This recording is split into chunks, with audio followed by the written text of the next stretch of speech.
For the purposes of debate, I yield the customary 30 minutes to the distinguished gentleman from Massachusetts, Ranking Member McGovern, pending which I yield myself such time as I may consume.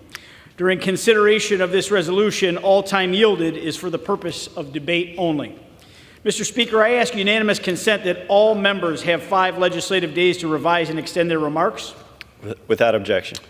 House Resolution 1227 provides for consideration of 8 measures: H.R. 8369, H.R. 7530, H.R. 7343, H.R. 8146, H.R. 7581, H.R. 354, H.Res. 1213, and H.Res. 1210. The rule provides for H.R. 7343 and H.R. 8146 to be considered under structured rules, with 1 hour of debate each, equally divided and controlled by the chair and the ranking minority member of the Committee on the Judiciary or their designees, and provides for 1 motion to recommit. The rule further provides for consideration of 2 measures, H.R. 354, H.R. 7581, under closed rules, with 1 hour of debate each, equally divided by the chair and the ranking member of the Committee on the Judiciary or their designees, and provides for 1 motion to recommit.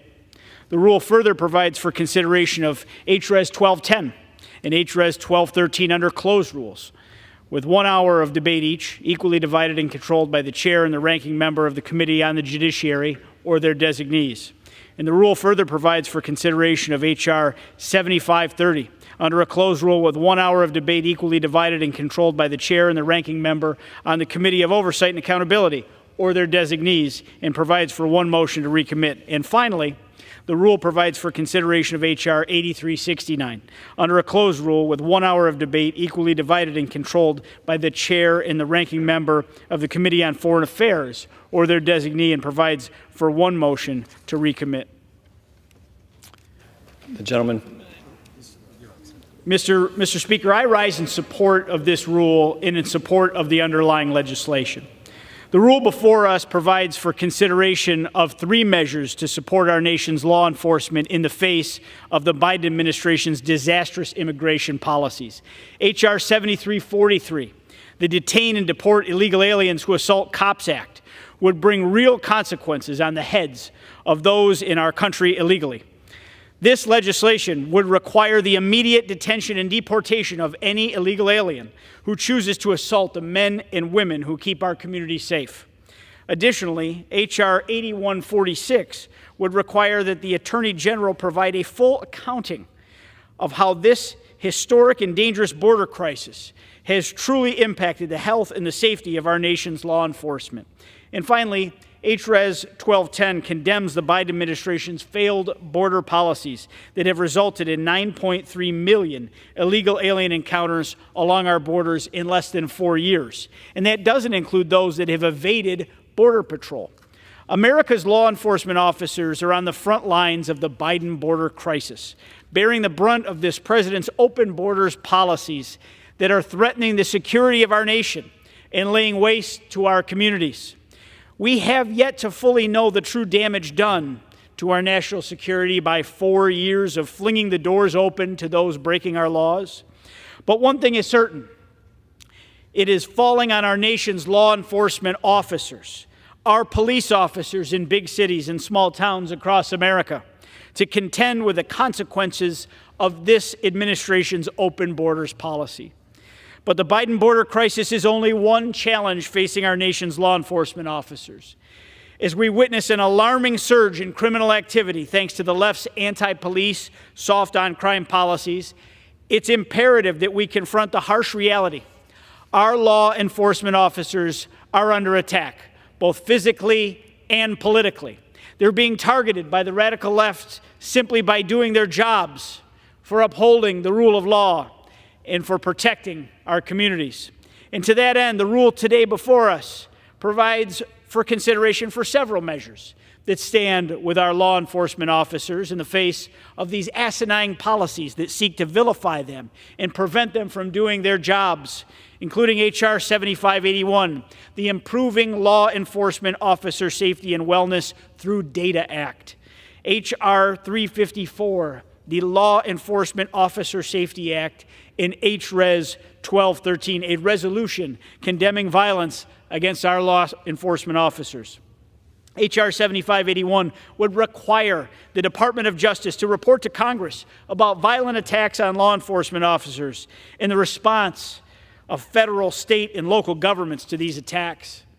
Additionally, H.R. 354 would fix a discrepancy under current law to ensure that qualified active or retired law enforcement officers are not prohibited from carrying a concealed firearm in public settings.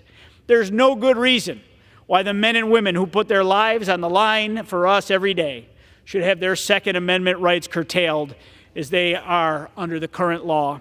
And finally, HRes 1213 expresses a sentiment that I hope my colleagues on both sides of the aisle can fully embrace and get behind.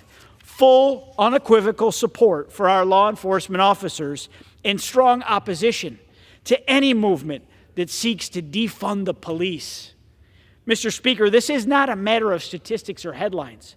The soft-on-crime policies that the radical left have championed have only left American families in more danger. Years of Democratic elected officials, including some right here in Congress, calling to defund the police have vilified the law enforcement officers and prevent them from doing their jobs, leaving people that they serve less safe. Nowhere is this displayed more vividly than right here in our nation's capital. And the rule before us today also provides for consideration of a bill to combat the District of Columbia's anti-law enforcement, pro-criminal policies. H.R. 7530, the D.C. Criminal Reforms to Immediately Make Everyone Safe Act. D.C. law enforcement remains understaffed and overwhelmed by soaring crime rates, violent crime rates. In 2023 alone, homicides increased 29% from 2022. Violent crime increased 37%, and robberies increased 65%. But what has the D.C. Council done? Well, in 2022, it passed the Revised Criminal Code Act, which reduced penalties for violent offenders. And in that same year, the Council passed the Comprehensive Policing and Justice Reform Amendment Act, which targeted D.C. Metropolitan Police Department officers and their ability to combat rising crime. So if the D.C. Council won't heed the concerns of the district's residents, police officers, and visitors from this country and around the world, then it's Congress's job to step in. This mess only encourages lawlessness and puts lives at risk. We've had one of our own colleagues, a member of Congress, carjacked and a staffer stabbed, among many other horrifying and violent crimes. If we can't get a handle on crime in our nation's beautiful capital, how does that fare for the rest of the country? H.R. 7530 changes the maximum age limit for youthful offender status from 24 years old to 18 years old. It requires the district's attorney general to establish and update a public website containing juvenile crime statistics in the district and provides the D.C. Council from enacting any changes to criminal sentences.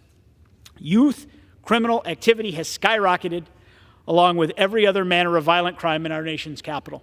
And soft-on-crime approach is simply just not working, putting the lives of innocent residents and visitors in danger and hamstringing the ability of our cops to do their jobs.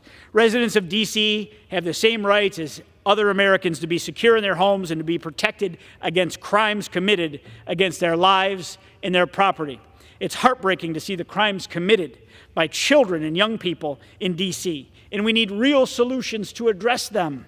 Children in our nation's capital deserve better than anti-police policies that lead them to a life of crime. It is our duty as members of Congress, as laid out in the D.C. Home Rule Act, to step in when the district's own policies so clearly threaten the safety of the residents of our nation's capital as they do today.